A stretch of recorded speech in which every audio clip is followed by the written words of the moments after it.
जय अचल सद्गुरु प्रमहाराजको जय। श्री दक्षिणामूर्ति समारंभां श्री शिवराम दीक्षित मध्यमां श्री बुरहानार्य पर्यन्तां वंदे श्री सत्ययाख्य गुरु परंपरां। जय गुरु।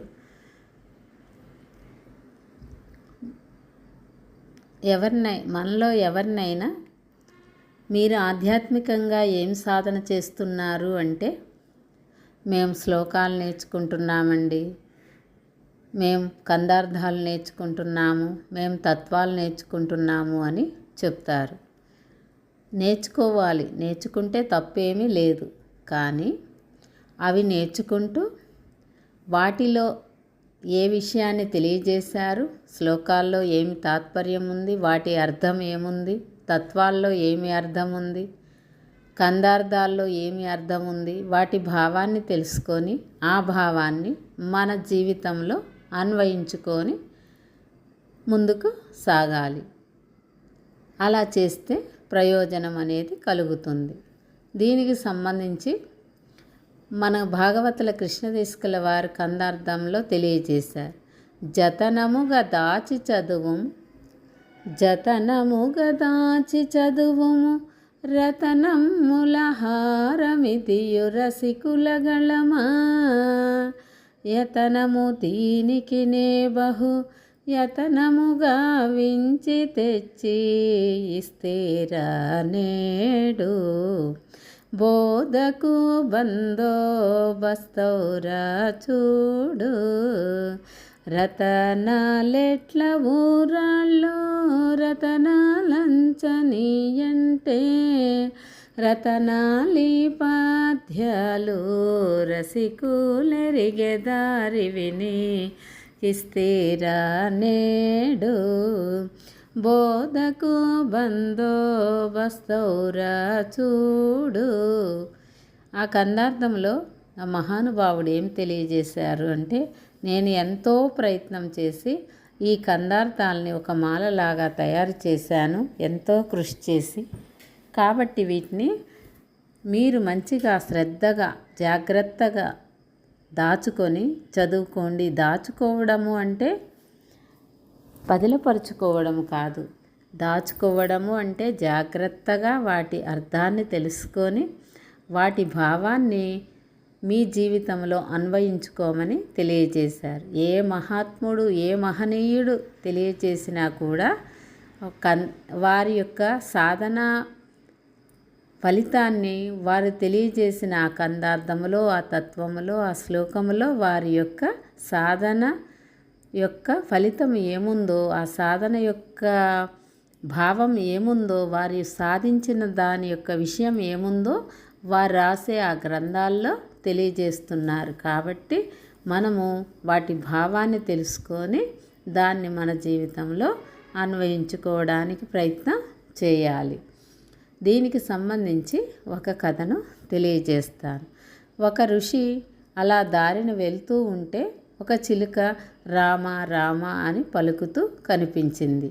ఆ చిలుకను చూసేసరికి ఆ ఋషి ఆకర్షితుడయ్యాడు. ఇది మాట్లాడుతూ ఉంది, చాలా బాగుంది అని ఆ చిలుకను పట్టుకొని తన ఆశ్రమానికి వెళ్ళాడు.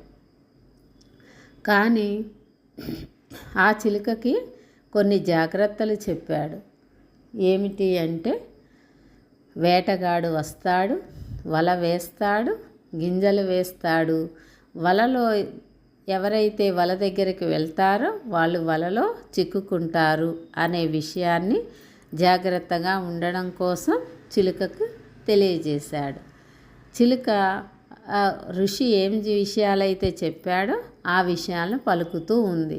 వేటగాడు వస్తాడు, వల వేస్తాడు, గింజలు వేస్తాడు, వల దగ్గరికి ఎవరైతే వెళ్తారో వాళ్ళు వలలో చిక్కుకుంటారు అనే విషయాన్ని చిలుక కూడా పలుకుతూ ఉంది. ఋషి అనుకున్నారు, చిలుకకి నేను చెప్పిన విషయం మంచిగా అర్థమైంది కాబట్టి పర్వాలేదు అని అనుకున్నారు.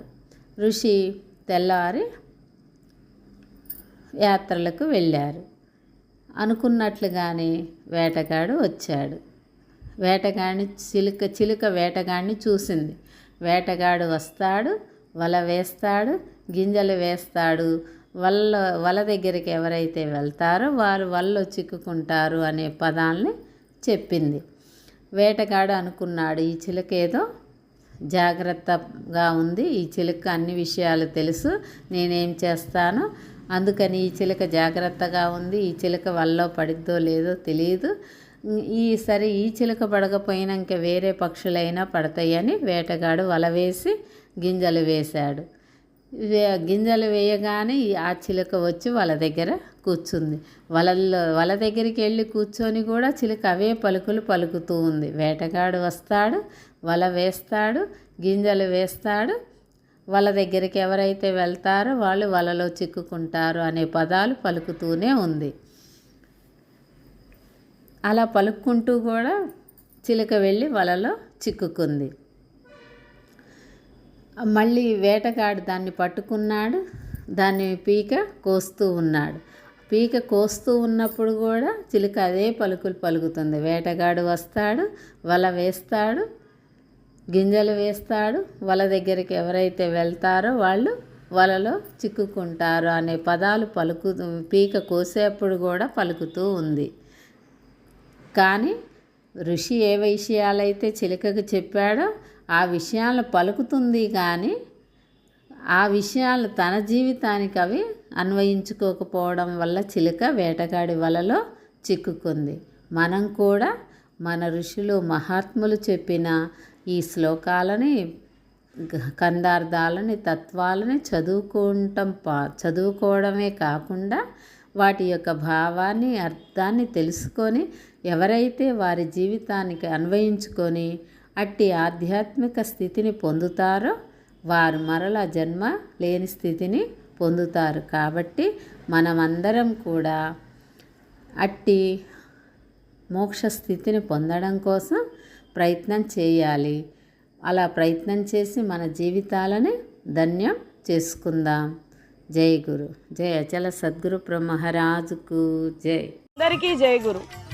మరిన్ని ఆధ్యాత్మిక రహస్యాల కోసం అచల బోధ, ఆత్మబోధ, భగవద్గీత, అలాగే పండుగల్లో దాగిన అర్థాలు, అంతరార్థాల కోసం మరియు యోగము, ధ్యానము మొదలైన అనేక ఆధ్యాత్మిక తెలుగు ప్రవచనాల కోసం క్రింద ఉన్నటువంటి రెడ్ కలర్ సబ్స్క్రైబ్ బటన్ను క్లిక్ చేయండి. అలాగే ప్రక్కనే ఉన్నటువంటి గంట సింబల్ను నొక్కండి. అలాగే ఈ వీడియో మీకు నచ్చినట్లయితే లైక్ చేయండి మరియు షేర్ చేయండి. జై గురు.